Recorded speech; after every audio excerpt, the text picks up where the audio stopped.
It was Mark McCann who made the decision that most rational people would avoid. He didn't buy a running, fully documented, collector-grade hypercar with pristine service history and factory backing. He bought uncertainty. He bought complexity. He bought what might be the cheapest Bugatti Veyron available anywhere in the world. And with it, he accepted the kind of mechanical and financial risk that only a handful of people would even consider. On the surface, it looked like an opportunity.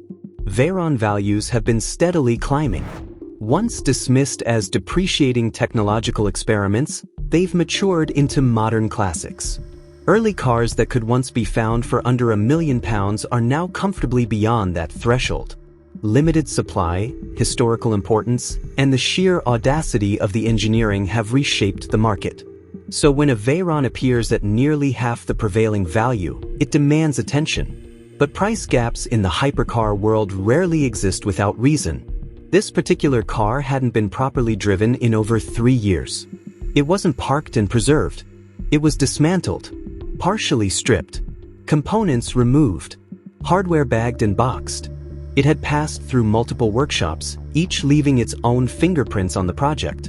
Work began, then stalled. Diagnoses were made, then questioned.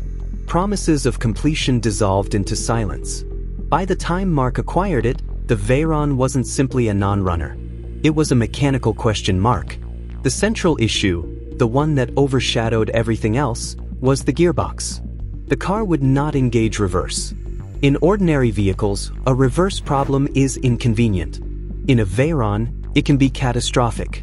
The Veyron's transmission is not an off-the-shelf unit.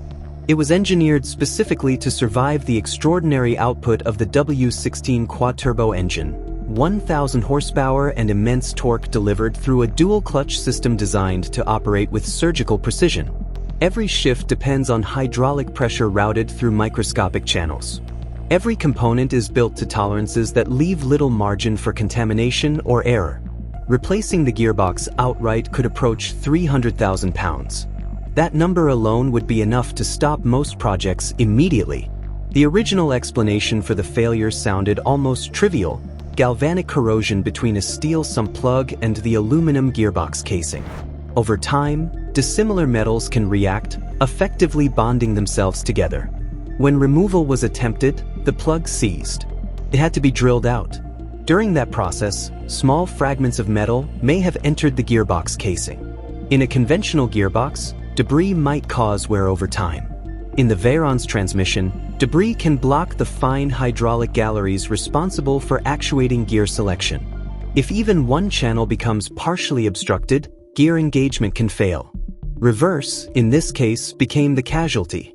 At some stage, the gearbox had already been opened and repaired by Verdi supercars. According to their account, a weak reverse solenoid had been identified and replaced. They reported successful testing, claiming the car moved both forward and backward after repair. If that version of events is accurate, it complicates the narrative. Why would the problem resurface? Was the original contamination never fully resolved? Did another component fail afterward? Or was the issue never solely mechanical? The gearbox was eventually removed again and sent to a specialist in Holland. There, a drivetrain expert disassembled it with painstaking care. Inside, evidence of contamination was found, partial blockages in hydraulic channels consistent with the swarf theory. The gears themselves showed no catastrophic damage. No shattered teeth. No dramatic mechanical failure. Structurally, the unit appeared fundamentally sound. However, the clutch assembly told a different story. Localized where patterns suggested uneven loading or imperfect engagement. While not destroyed, it wasn't something anyone would confidently reinstall. Given the cost of reassessing the gearbox once installed, replacement was the only logical choice. Here lies another complication. Bugatti does not freely supply major drivetrain components to independent rebuilders. Unlike mainstream manufacturers, Bugatti operates within a tightly controlled ecosystem. Official service centers have access. Independent specialists often do not. That means critical components must sometimes be reverse engineered and remanufactured. Gaskets, seals, clutch plates, each piece must match original tolerances precisely. Deviations measured in microns can lead to hydraulic inconsistencies, pressure leaks, or premature wear. The rebuild becomes less about simple replacement and more about recreating factory-level precision without factory-level resources. Testing presents yet another obstacle. The proper Veyron gearbox test bench, capable of simulating full power loads and validating hydraulic performance under stress, exists only with the original manufacturer. Without it, there is no way to replicate real-world 1,000 horsepower conditions outside the car. This means the first true test will happen only after reinstallation. Reinstalling a Veyron gearbox is not a trivial undertaking. The rear of the car must effectively be disassembled. Structural components are removed, cooling systems disconnected, wiring looms carefully detached. Accessing the drivetrain resembles controlled deconstruction rather than routine service. If the gearbox fails to engage reverse again once fitted, the entire process must be repeated. Financially, the current rebuild estimate, between £10,000 and £20,000, seems almost merciful compared to full replacement cost. Yet that number exists within a broader financial context. Mark McCann has nearly £1 million tied up in this car already. Purchase price, transportation, storage, diagnostics, partial rebuilds. The costs accumulate quietly but relentlessly. And the gearbox may not be the only concern.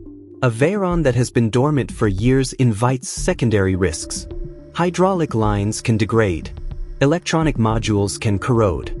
Software calibrations can drift if systems have been disconnected or improperly reassembled.